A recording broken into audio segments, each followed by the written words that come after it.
A few weeks ago I saw this video on YouTube by Harry, and it was about this map, and when I went and looked I saw it said map by Don't Talk, so immediately I was interested. And at the current time, the most recent version is 1.3. That's the one that I'm going to be showing this video. And Harry is a pretty good player, so when I saw that it was completed in 6 hours and 5 minutes, I was thinking, wow, this must be a challenging map. So I wanted to try it out. And he played it on hard, so I did as well.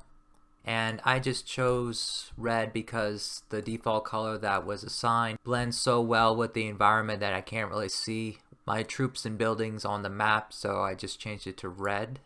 But throughout this video I'm going to be looking at this map in the map editor. So the objective of this map, which you can see from the single player menu that I just showed, is to destroy the buildings for these players here. It's kind of hard to distinguish which player is who, and so what I did is I went to the map editor and I clicked on the two men and then on this flag and then choose a different color for each player. So I would select a building or a troop from a certain player and then go here and then go there and then change the color. Like if I wanted to make this player orange instead of red, or like that kind of orange, but I'll keep it as a red for example, just so that throughout the video we know who's who. A few comments before I begin. My objective with this map was to speedrun it, because you're going to start getting attacked at around 56 minutes and 40 seconds. That's when the first wave is going to start to travel towards you. And it's about every 4 minutes or so that you get hit by another wave. And I really don't like to get hit by waves, be the victim, so to speak,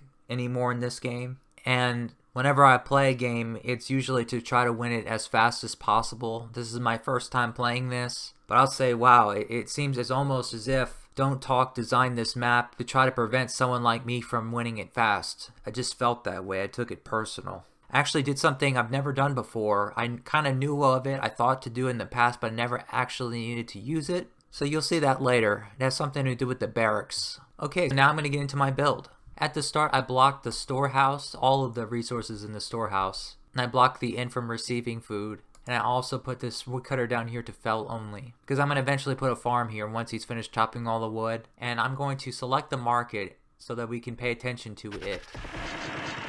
So I'm going to do some trades early on with sausage. I want to do all the trades I can with sausage because that's the most valuable food resource, and I want to trade it for weapons. And I want to do it before I have to feed the town. And the rebels here, I'm not going to feed them when it comes time because they're just pretty useless. But the vagabond, on the other hand, I can use. I'm going to have a total of 5 farms, including the ones that were already built. Okay, there's the third farm.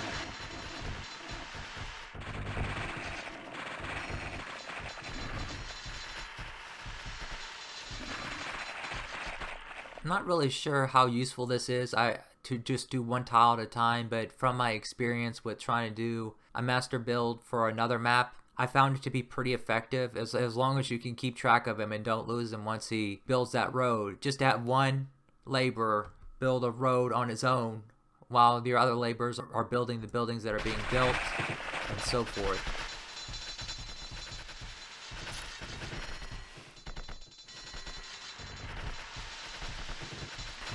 I'm going to have 5 farms, but it's not going to be as efficient as when you would normally have 5 farms because of the formation that these farms are in. But too many fields here and too little fields up there. It's just not very good for farm efficiency based on the number of fields as well as just how they're positioned relative to each other.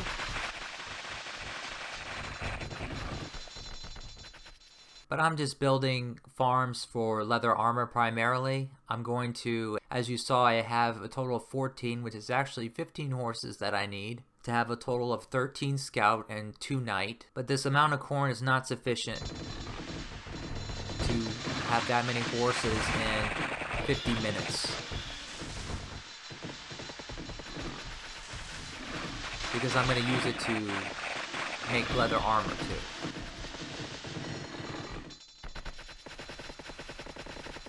That's all I'm going to build up here. That's pretty much it, so I'm just going to show down here. Kind of run low on gold. In other builds that I did for this, I did not run low on gold, but my overall yield with this build was better than they were. But even though I run out of gold, I pick up with making gold right away, so it wasn't too much of a loss.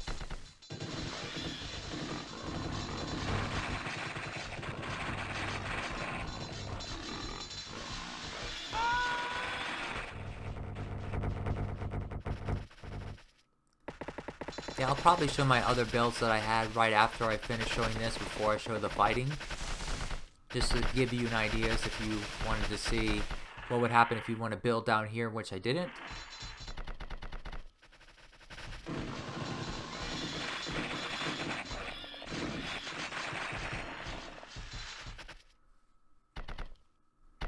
So I do what most people will not do when they play this and go for this wood here, because the enemy's going to come destroy them at 55 minutes, or I should say 57 minutes.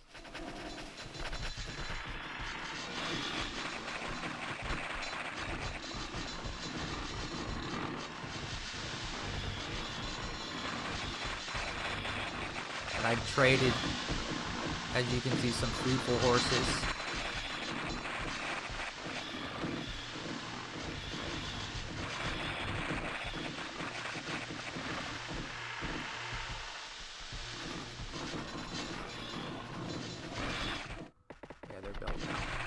I'm going to build one more over here, but I stopped building at 43 minutes, so this is not going to last that much longer.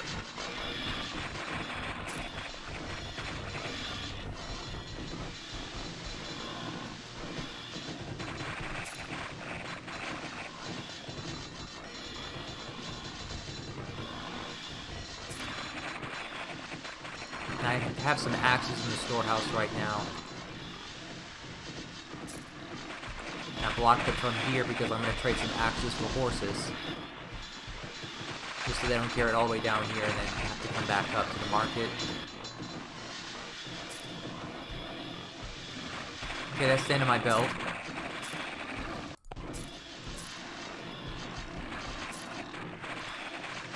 Barracks, marketplace.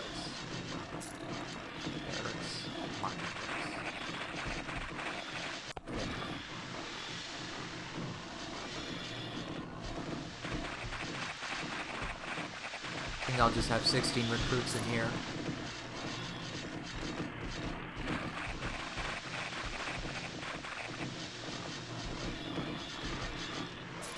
Almost ready. Okay, here we go. And I have 3 Vagabond as well. As you might have saw earlier, I had 5 Barbarian and another Vagabond come here, and I think I have another one that I'm having up here for later on, because what I want to do is I'm going to draw out the non-ranged units out of here, at least part of them, and for the first big chunk, I want them to kind of go up temporarily instead of down, but I'll explain that later, but that's why I have him up there. Okay, so now I'm going to show some other builds that I did. Again, they didn't produce the result like this did, but there are variations of this that you might want to see. I won't show the build order, I'll just show this. So this is when I have gold here and gold here. Yes, it does help to create more troops for the town hall. They really didn't help me at all with my approach to speedrun this map. I needed armored mounted units. I think this might be a similar one. I have 4 farms here instead of 5. But yeah, it's better to have a 5th one and to put your swine farms to the left, like I had in the first build that I showed you that I actually used. But this is another one where on the way to the woodcutters I built 2 farms that are very efficient, and at this distance from each other they maintain their efficiency pretty well. In addition to the 3 farms that I built here. So for a total of 7, I'm going to count the initial farms, and this is what the gold looks like. So I'll show terrain wired so you can see. I have all 3 metallurgists very close to the town hall. And I didn't build any gold on this side. Just here. And this is actually because it's farther away from the stone here. Even though I built the stonemason here, it didn't really help with building this fast enough.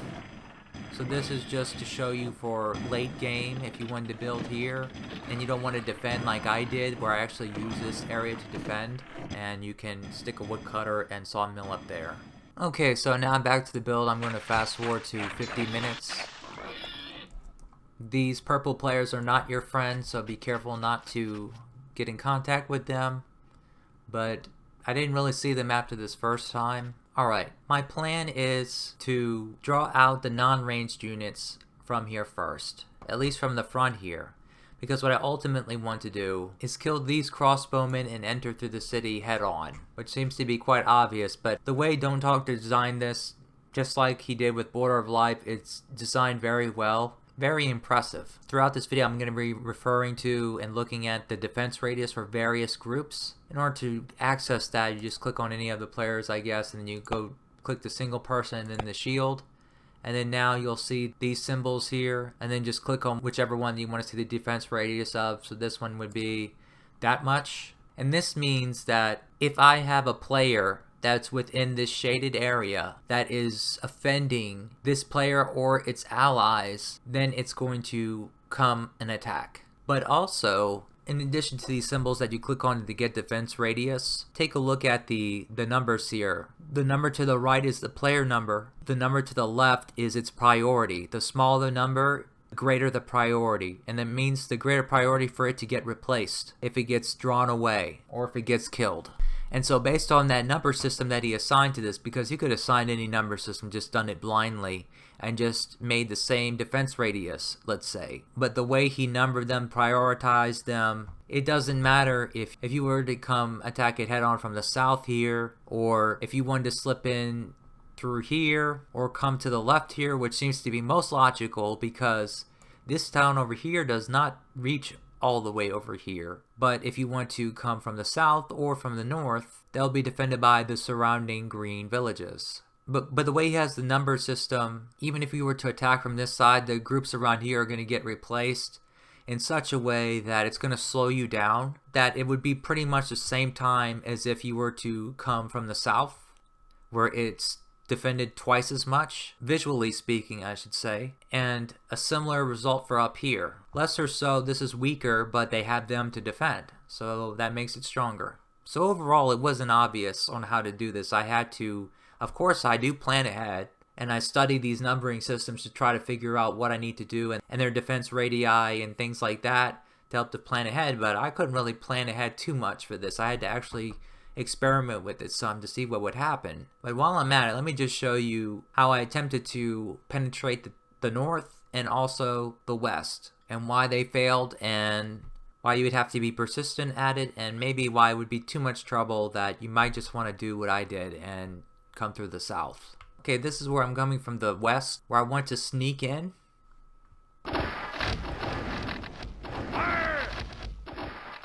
These crossbowmen are very potent in this version. It kind of makes Knight like Scout and Scout like Vagabond, it seems like. And this was really hard to do. I had to reload several saves. But you see, the idea was for me to put the Scout in here, and then hopefully the crossbowmen wouldn't be firing at them. They will be. As you can see here, this is just not good. And not only that, but it's really hard to come through here. The serfs are immediately going to come refill these watchtowers, and it makes this approach to sneak in from the left less trivial than what initially observed if you wanted to attempt something like this. I had to draw out troops from this green village, and I'm going to do the Link Before Dead with him and with him, like so. Well, with him. So that they get drawn up here with him.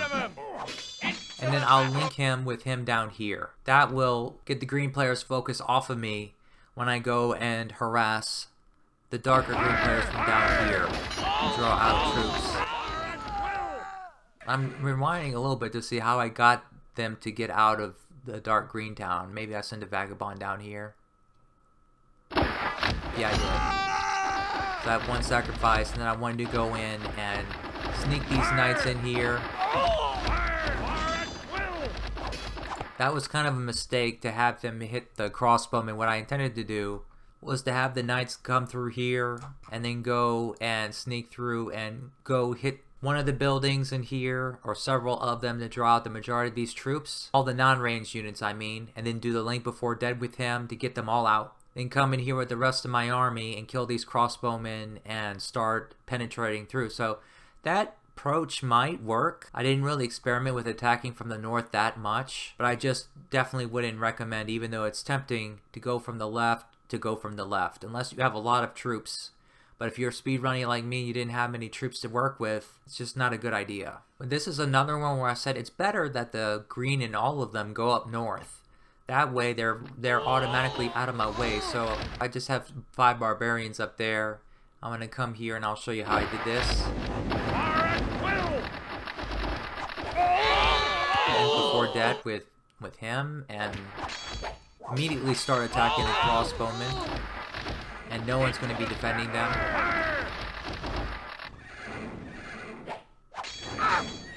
And this one is really actually not from the north, this is from the left. And this was an attempt to enter through here, actually. But the way the groups rotate, you have almost no time. You'd have to slow down the game speed in order to get through there. Because as you can see here, a pikeman group all of a sudden reappeared there even though I drew them out. And they were originally up here. And we can see in the map editor that if I go to the shield, this is group priority 2. So that's like basically it says this is most important. It needs to be replenished. If it was the other way around, if this was what this one was, this one is 3 and this one is 2. Since these are the only pikemen that player 8 owns, well, besides them. But let's just say that I got rid of them somehow with the first strike. If I wanted to strike them again, I would be in. But this way I have to strike them 2 more times to get in. And by that time, troops from here are going to be coming in because this is group priority 2. So yes, this could be a doable approach to go from the left, but don't think it's going to be as easy of an approach, or I should say doable with no units basically if you want to speedrun this like I did to come through this way. It's just not really logical. Okay, so what you're going to be seeing in this replay is probably some things that some of you have never seen before. In most maps I can say that you can use the same tactics over and over, but one of these things that I did later on with player 11's barracks in order to choke player 11, that's how I killed him. I had to. There was no other way for me to kill him with what I had at the time other than to choke him. But besides that, there was other things I had to do that was unobvious in order to be able to get myself into position to choke him. Into the battle! Into the battle! Oh boy, that reminds me. That required some saves to keep that scout alive, even though I had the scout from here come up, as you saw, to help take some heat from the arrows. But still, and for that to happen, it required some save reloads. So at this point, let me just say it now, I have to start bringing this player up. Player 5 he has 2 groups of knight here. Let's take a look at their defense radii right now. Actually 3 of them. Let's take a look at all 3. This one right here, he's going to defend up through just right around there. So as far as we're concerned right now, not really a big deal. Because I'm attacking around these towers, and it's just beneath, it's part of the bridge, but it's not there. So he's not that important. But this one, he's going to attack through this area here. And I'll just mention the third one right now. Don't Talk always makes the mounted units have the larger radius. I think maybe because they're faster than the other troops, so they can afford to go defend and then get back to home base in time. Should someone want to lure them away temporarily, those units get killed and then they can come back home, that it won't be too late. But this one, his defense radius is going to be well into, and it's going to cause problems later when I want to take out player 11, which is in purple here. So anyway, I'm just going to select them again. They're priority 18. So this priority 19 is going to replace that one. That'll be very dangerous because there's no time at all before they become them after you draw them out. Intentionally or unintentionally, I should add. But that's going to be a problem. But I'm just going to keep this radius on throughout this initial part so we can see what happened with them. But so anyway, they are coming here because of that scout that I... Into the battle! but he's going to make contact with the sword fighters right there. And that's actually out of the side of the scope of this radius, isn't it? It's because I hit this crossbowman. That's what drew them out. But now no one's defending these crossbowmen. The defense radius of the pikemen here doesn't go that far. And they were already drawn out. So they're not an issue. And these crossbowmen don't have much of a radius either.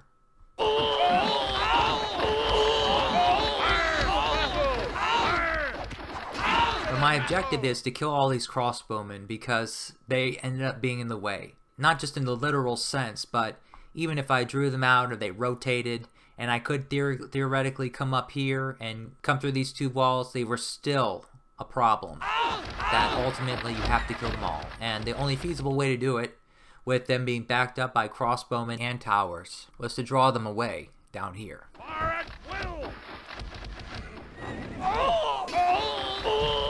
Now something really important is going to happen right here.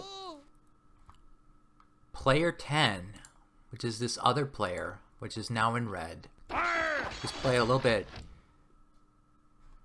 His group that's just being created right now, which is just one unit, but once one unit's created and all groups of his are present and filled otherwise, then it's going to just increase the number of knights in this group. He is, if we take a look at the unit routes, he is after this vagabond that I just timely extracted from this group and hit this crossbowman there at that precise moment. But in addition, we take a look at the unit routes, but for player 5, this group right here, they're after him too. So that wasn't a mistake. I actually timed that and did that on purpose because I had no choice. I had to make a sacrifice. They're both coming to attack and I needed to kill these crossbowmen. And so that was taking out 2 birds with 1 stone, basically. And now that he's there, I'm going to do something else with him. But in the meantime, I'm going to try to just shake off them. I guess I can zoom out some so you can see what's happening. But right now, all the troops are after the vagabond that was over here that I first linked to at the top. Okay, I'm going to show it again. As soon as he dies, they're coming up to this vagabond. So he's coming around. What I want to do is for this player here, he has some non-ranged units up front. I draw them out with him. Why not? Get them all out. That's how I do it. But after that, I have him come over here. And I let him die right here. And that gets attention of these pikemen here. As well as them, both groups. We can take a look at the map editor. Because with my vagabond, he can't go any further. These rocks are blocking him. But it turns out just with that little area where he's at is just enough to get this pikeman group and this pikeman group out. Oh yeah, and I'm looking up. It's right here, right? Both this pikeman group, you can see his defense radius spans there, as well as this one. But not these knights and not these sword fighters. But this, he spans the whole area. But that's the one that I was telling you about earlier with that vagabond by the bridge. Or it could have been that one. Either one. I don't know. Both of them span that far. This one, does he span that far? No. And when he dies, I'm going to link him with him, I believe. No, I actually linked him with him. Over here. So that they go this way. Because I could have linked him with him up here. But I didn't want... Yeah, that's what happened. These troops here, these infantry troops here would come up and block me. If they would come up through the bridge, they would block me from being able to put my horsemen through. So I just decided instead of linking them, these mountain units would slow me down, but not a whole lot. But I ended up linking with him because that's where they're all going to go anyway and get slaughtered by these barbarians. So that allows me to sneak in my knights and my knight and my scout. I make a sacrifice there to get some more troops out because at this point, at 56 minutes and 40 seconds, that's the default time that the purple player that you see here, player 11, is going to send these knights. All of his knights. And this group here, and they're all 9 each, not 6, just like you see here. That's 45 knights. But I'm just doing that to buy time. so that it delays the attack by at least a minute. But now I think it's going to be maybe a little bit more than that. But I'm taking this one scout. I had too many in here to be in range of them and them at the same time, so I'm going to take out one and put him down here to kind of free up some space and put my knight in a place where he's getting hit by the arrow, because he can get hit by more arrows than the scout can, of course. And while all the troops are making their way now to this vagabond that's by the tree here, I did the Link Before Dead with him. The vagabond that was up here, before he died, I linked him with him also. So they're all coming there now. So now, what's happening is I'm going to draw out these crossbowmen here. They're a problem. Not them, I mean, maybe it's them. Because I want to kill these crossbowmen over here, but they're going to interfere with that. And I would hit these crossbowmen, but they're going to kill all my mounted units here that are hiding. Not to mention trigger out this knight group here, whose defense radius spans that far. But this group of crossbowmen are the ones I'm going to get the attention of, and the outskirts of it by the sword fighters here in red is just enough where this laborer is, that you can see here. So I didn't really plan on this, but it worked out. So I have to use the knight to take hits from the arrows. You're going to see this pattern over and over again. That's why it's important. You don't have to have all knight, but you need to have at least two. I would say two. One is okay, but one is better than nothing. Way better than nothing, but you need to have at least two to make this kind of feasible to do. So you can see the scout hit the laborer. That draws these crossbowmen to him. I'm going to draw these crossbowmen out of here. I have some mounted units waiting for them. But now, with them no longer being defended, I can hit them and kill them and just let him die. And link him with a vagabond that I pulled up here from down there. I had two sitting right here. I grabbed one of them during that time and I put them up north so that I could draw them up north so they don't kill my mounted units in hiding here. And at the same time, I brought the rest of my units, except for a few. They're going to take care of the sword fighter and these crossbowmen in here. And this was tricky to not get killed by any of these crossbowmen, and also to kill this last group here, because these crossbowmen here are not going to attack me. They're not that group number. Both of the crossbowmen groups that were here are by the same player, but one of them is aggressive, one of them is not. As we can see in the map editor, the defense radius of this one is that far, but the defense radius of this other one, which you can see in the left of the screen, the margin says ranged. That's another crossbowman group. It has a defense radius of 1, in other words, itself. So the trick here is just to go back and forth between both mounted groups. And then, in the last instance, I don't think I have to. Unfortunately, these towers are empty right now, well, mostly empty. But I'm going to have to just, take it. I have to wait and bring them out.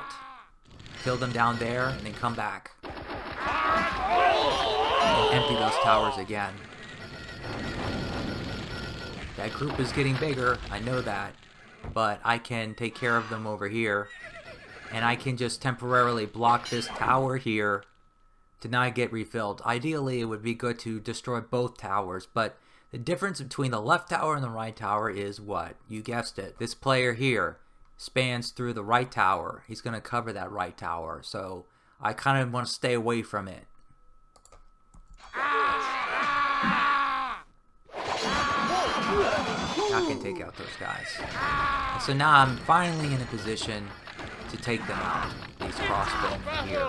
Because what I want to do at this point is go for the barracks of player 8, which is the player in red right now, because his storehouse doesn't have any weapons in it. And this one too, he has 2 storehouses, but neither of them have weapons, but they do have weapons being produced in these smithies here. But the only initially given weapons are in the barracks, so if I destroy the barracks, I pretty much disable the player. And I can do so with a little trick to counteract Strangelove's rebuild script. We'll see that in a minute. I want to also go for the storehouse of player 9. That was player 8, player 9, because I cannot reach his barracks. That's the only storehouse he has. If I go for that storehouse, then no more recruits.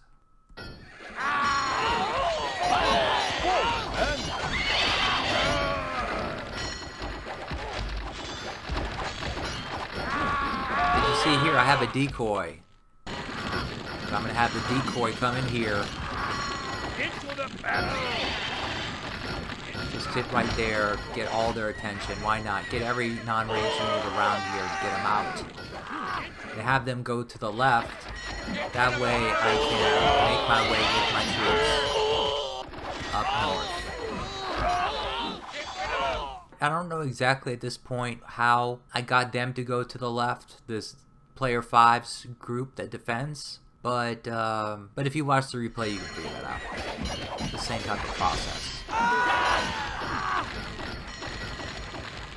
Okay, so now I'm just gonna make another sacrifice, have to do it, so I can have some peace. There you go. That's how you counteract the script. So I destroyed that tower earlier. It's important to destroy at least one of them so that you can have a laborer come in here. I destroyed this storehouse. I should have blocked it after I destroyed it. This is player 8's storehouse, not player 9, but player 8. But I didn't block it from being rebuilt like I did the barracks, but it would have been helpful if I would have. Not that it really helped too much, but it was annoying for it to be there because it would store weapons that were creating the smithies in there, and with them traveling on this road when I'm trying to not get the attention of them, that was the problem, but it wasn't too often. I placed these building fences here because I was planning to use them, but I ended up not using them. But I just did it just in case. And that is not my building fence, that's by the AI to try to rebuild this house. Okay, so from this point, my barbarians are going to start to get hungry here, and I need to move them somewhere else. So this was a spot that I thought was nice. I was actually going to build my additional coal and gold mines because my gold and coal were running out. But so that's what this road is, and I built this too late for me to stop it, but I stopped the gold mine from being built. But this will seal the area off. So I have 1, 2, 3, 4 gaps, which means that I need to have 3 per gap, so that's 12.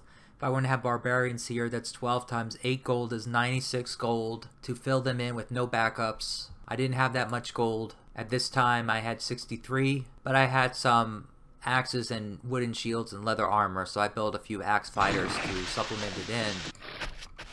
But at this point it's going to be a little bit quiet now. I took out player 8 and 9 basically. They are pretty much disabled. Player 9 still has 1 recruit left in the barracks to train to some troop.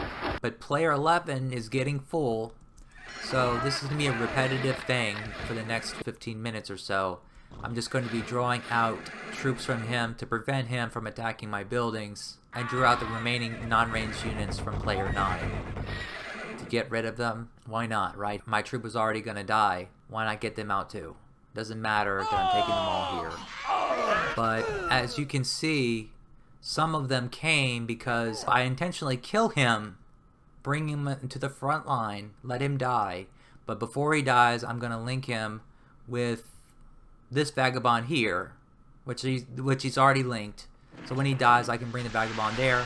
That's going to bring this big chunk that has not made contact at all with the barbarians. Going to draw them all over here. And when these barbarians die, which they're getting hungry now, the rest of them will come over here because they are still now linked to this one indirectly. They're linked to him. Okay, so now I'm coming back up here and I'm drawing out these groups of crossbowmen because they're just in the way, they're defending. And I want to, but I still have not been able to produce more knights because I need a few more knights to be able to penetrate this. Right now I am trading leather armor for swords and shields, and then I'm going to be trading, because right now I have a lot of leather armor, but then I'll be trading bows for horses because it's 4-to-1 for either resource for horses, but 3-to-1 for leather armor for swords or shields. So my goal, as you'll see in the barracks, is I'm going to make 4 more knights. That's what I can afford to make right now with all that has happened. And I'm just going to destroy this barracks with bowmen, and I'm going to use these bowmen a little bit, so they're going to be important. Just another sacrifice just right by where the blacksmith is, by that wall there, just to continuously draw out as many groups as I can reach from that point, from player 11 to prevent him, and also player 10, a few groups from player 10, to prevent them both at this point from attacking me.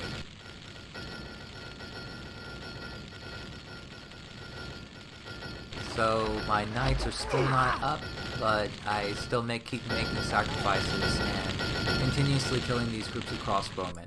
Now let me go take a look over here. I start to produce gold down here, but I wasn't really paying too much of attention. I should have destroyed this last gold mine here, but I didn't. And I I built my fisherman's here, but he can't fish a whole lot, but he can fish a little bit. But I'm going to eventually destroy that build. But I'm now switching from axes to bows to produce bowmen, which is important. And as you can see at this point, I am actually going to, I'm swapping them because I fed my barbarians. They're going to get hungry at this point, so I'm going to be feeding them in the background. I'm not going to really pay attention to that. Just letting you know, something you have to do. The game lasts this long. Yeah, rewind a little bit because I don't know if you noticed I have a bowman here. I'm going to stick him there. And then I have another bowman that's going to come to do the Link Before Dead trick with him. And I'm going to link him with, over here, he's by this bush. And I'm going to put him inside of this area too. So that draws them over there. And this is the part where I start to get more serious. I need to come to where this watchtower is, between this watchtower and this crossbowman. If you take a look at the defense radius, clearly this knight group is going to be covered by that. I mean, the area of focus, what I'm talking about, is right here. Or maybe more realistically, it's right here. But in that defense radius, it's not going to reach these. It barely would make these. Maybe it will. It actually will reach this group of sword fighters. But more importantly, it's going to draw out these pikemen. And these pikemen too, both of them. As well as these knights. And these knights, if they're there, that is. They're frequently gone. Because their defense radius is larger, so they're more sensitive to things, so they will be gone more often. But that's the idea. That's the closest I could get to draw out more groups, as well as this pikeman group, right? And not this pikeman group, and not the sword fighter group. So yeah, looking at the defense radii in the map editor while you play will really help to see which troop or which building to attack to draw out the most groups that you can with the least amount of trouble, and to see what you can do and what you can't do. I have 2 scout because right now it's just too strong. And yet again, I'm going to rewind it because before those scout come, I take this bowman that's by the metallurgist. I fire at them but move him up immediately so they can't kill him, just to get rid of this crossbowman group temporarily. That allows them not to contribute to the fire against these scouts so they can actually make it through. Because on their own, they would not be able to make it through without a lot of save reloads. A lot of fancy dancing, but too many clicks even for me.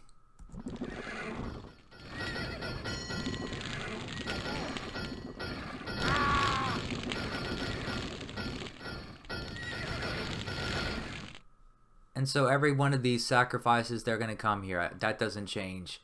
But now this player will become an issue soon enough. But for right now, it's okay. And this player up here does not have any effect on me except for my bowmen that I fire here. They're going to come after them. But I need them to die early by ranged units here because these mounted units are going to, if they have enough time to come over here and kill him, they're going to harass my troops here that are attacking its allies. So I depend on him dying quick. His only purpose is to temporarily remove this group of crossbowmen and allow me to come in with less fire. This was kind of unexpected, but I needed to have another bowman. More groups of knights had already accumulated here after that last chunk of troops that I drew out. I'm going to bring him over here because he's just a cheap unit. I ran out of vagabonds at this point, and my gold was kind of low. I wanted to use them to train barbarians should barbarians be needed to replace dead ones here. So I just used the bowman there, used some knights to let him get there without getting killed by the crossbow. Did the same thing there, got lucky. I guess I was saying earlier that I wouldn't, but I guess I got lucky with that one. Did the same thing, got more out. Get as many out as you can. And this is the big part. So I had another bowman up here do the same thing to shake up those crossbowmen. So this is the part which required save reloads. A significant of them, I should say. That's what I meant. So you have to experiment and try to squeeze as many survivors out of this as you can. I did play at times 1 speed. I did not slow down the game time speed, but I did do a lot of pausing throughout this entire play. And so I ended up with 6. The problem is these 2 groups of crossbowmen that are coming are after the knight that's the leader right before I broke it up. So I'm going to have to sacrifice him. But while I do, I'm just going to get all non-ranged units out of here because I want to do that anyway. And I came down here and hit the schoolhouse. I made an effort even though I hit the town hall. Because I hit the town hall to draw out this group of sword fighters. But then I came down and hit this schoolhouse here because the defense radius of this group goes through that schoolhouse. And that's the group of scout down here with the smallest defense radius. This one goes all the way up to the bottom of the barracks. And this one also goes to that schoolhouse as well. So me hitting that schoolhouse, all I needed to do was hit it from the top, like I did. We'll draw out all of them. And when he died, I linked them with this vagabond, so hence they go that way. And I kind of am getting desperate to keep this area clean. So I make another sacrifice here to get more out, but it's still not going to be enough. Because what I want to do now is start attacking player 11. This is the part that I was telling you about, where I have to choke player 11. I come down here and I kill this group of crossbowmen here, except for one of them. I leave one alive. And if you leave one alive, these crossbowmen groups of player 11 will not rotate. If you haven't seen my videos on Border of Life, I talk about rotating in those quite a bit, but this will allow them not to rotate. Again, if we look at the map editor this time, we don't have to really look at the defense radius of these crossbowmen per se, but just their number, their priority number. Right now this is priority 2, so if I kill him, certainly they are going to rotate. One of them is less than that number, right? 3, 4, and 5 are less than that number. So if I kill all of the crossbowmen in this group, they're going to rotate so that a new group comes here. But this is the only group that defends the barracks. This one does not. This one does not. This one does not. This one does not.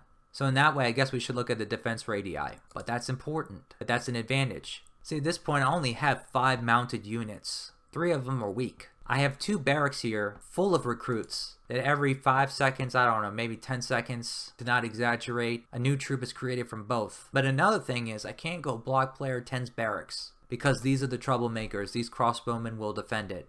There are no non-ranged units left, pretty much. I can take out these, the sword fighters here are not going to be a problem. Again, their defense radius is that small, so even if I attack his barracks, he will not defend, but these pikemen will. But I can take out a pikeman with 5 mounted units, no problem. But I can't go destroy because of these crossbowmen, because when the crossbowmen come, then they're going to get replaced by another group of crossbowmen. It's going to be a chain reaction. Going for that barracks is out of the question. Going for this one is usually out of the question because these crossbowmen defend it, and if I wanted to stop them from defending it, I have to kill all 4 of these groups of crossbowmen here to be able to destroy the barracks. But at the same time, of course, I have player 5 that's going to start to try to defend. It has multiple groups, 3 different groups that can, whose defense radii span to at least that distance. So this is where I have to choke player 11. And I choke him by blocking the barracks. And I take out knights, as you can see here, as they come from player 10's barracks up north. But I block this barracks and kill the laborers and start destroying the barracks. I have not yet, but I'm going to put a watchtower building fence here and put a few units to kill some groups from player 5 that are going to come and defend, because even with me hitting them twice to get out huge chunks of troops, they're still going to be coming eventually. I can't destroy the barracks before they do. I'll click on this barracks so we can see how many's in it. How many recruits, I should say, are in it. So I'm blocking it. Troops are getting trained but not actually being able to get out of the building. That's a problem, because if I destroy it, I should say if I manage to, that's a thing, because it was very difficult with these laborers and all, and also with player 5 coming to attack. But if I manage to destroy it, I'm gonna lose all these troops, and I don't want to lose them all, because it was very hard for me to get in here. I want to possibly take out both players while I'm at it, and also get rid of most of this defense, so that towards the end of the game I can just have weak units come here and take out the buildings. So I'm going to kill them one by one after the barracks gets to a certain level that it's really about, it's ready to fall. Like right now you can see I'm killing them one at a time, similar to what I do here, right? Similar, one at a time by 3. But this is faster because I have them all surrounded. But that is going to allow me to empty all of the troops that were trained. There's no more to be trained before I destroy it completely. Once I saw it was empty, which I did now I destroy it. And it's over. He's dead. So that's something that I've never done before in a game, but I thought was rather notable for this map. There's that building fence with gas. That was the thing. So at this point, what I want to do is keep destroying this building fence so that I don't rebuild that building, just to save me time. Again, there's no weapons, just like for player 8 that I destroyed his barracks. There's no weapons, and there will be no weapons ever. It doesn't have smithies to create weapons. It'll just be recruits in here, but it's an extra building that I have to destroy, and it's in the range of player 5, so I want to avoid having another building there. As you can see what I'm doing, and I got very lucky, I guess I should say, or maybe it's just the design of it. Don't talk, designed it well, but not well enough that the serfs would survive, because right now if I click on this and click on that, player 10 only has 10 serfs left. Part of them are going to feed the troops that are over here, and I have a vagabond here to kill some of them. But it turns out that even though there are storehouses here where they could constantly go get food, some of them will come over here and refill the schoolhouses, of course. And I could not reach this schoolhouse here without triggering the attention of these crossbowmen, because their defense radius goes through the front door, and I need at least to have access to the front door to really stop the serfs from refilling it, right? But I couldn't have that. That's the only group left defending that, but in order to get to that door, I'd have to kill all these groups of crossbowmen by player 11, which, as you can see, are in red. So I got lucky, though, with player 10, because I killed all his serfs at this point just by not really doing anything but just sitting there. And they have a few troops left that are going to be training from the barracks, but that's it. At this point, I'm going to soon figure it out that it would be best to take out these crossbowmen by player 11, because they're going to be in the way.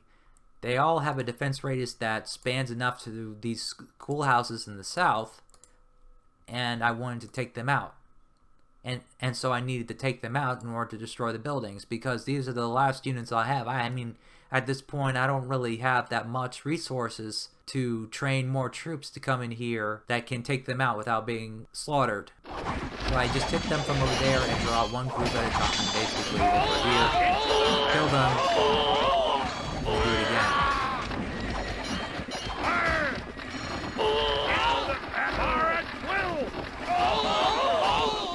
Now the process is different. There's only 2 groups left, so I can do this. But I want to get the most out of these troops, so I'm going to do the following. Of course I'm going to kill this last group here, but after I figure it out after a minute, I see that this knight of mine, unfortunately, is going to die. I was going to sacrifice a scout to get these non-ranged units out of here, but this knight was going to die anyway. So I hit that town hall there and that storehouse to get both of these non-ranged unit groups out.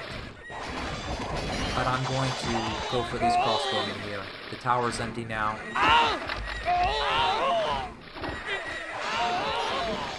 These scouts are going to die on their own. When they die because of hunger, not because the crossbowmen killed them, even though it might appear that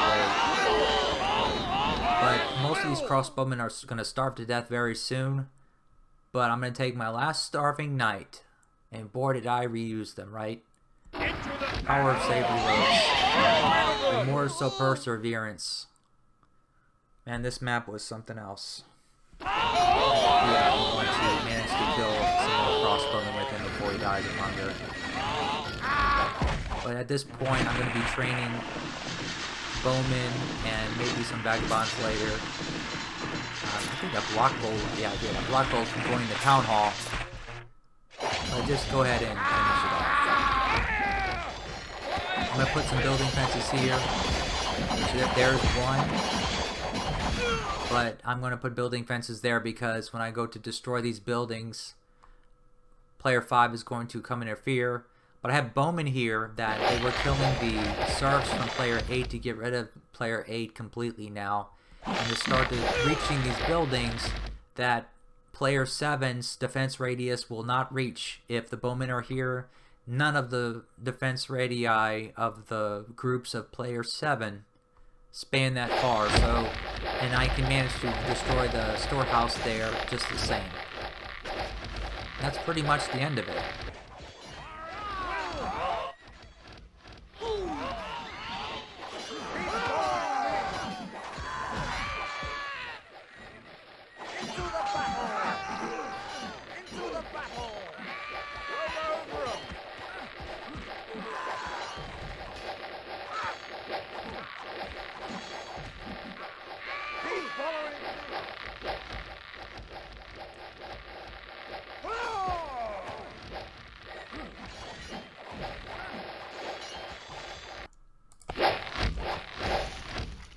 And just to show that it was the time that I won, that I put in the video description, if I go to it and I load the save.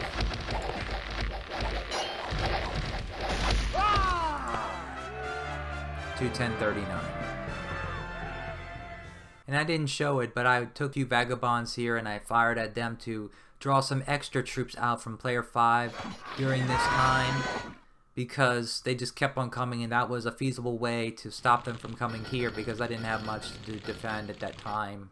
So that's something I did. Before he dies, I'm going to link him with the bowman that's in here, so that will take care of them. I was actually projecting that I could finish this in an hour and a half, but it took 40 minutes longer than what I initially thought, especially because the defense of this was so strong. I mean, it's don't talk, so it's going to be hard. But that, along with the very limitations in building space, I could have expanded and built a few farms here like I did in one of those alternate builds that I was mentioning to you earlier. Use this roadway for farm fields. I mean, I guess I could have built a farm here that could have helped.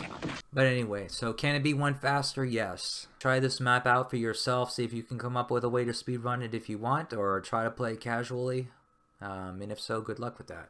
But obviously, speedrunning this map requires quite a bit of skill, and being flexible, having the stomach for it, having the patience for it, and so forth. So don't talk. If you're watching this and you were intentionally trying to make this map for me that I could not speedrun it, you failed, but you almost succeeded. I wanted to give up 5 times, but I held on tight. So thank all of you for watching, and have a nice day.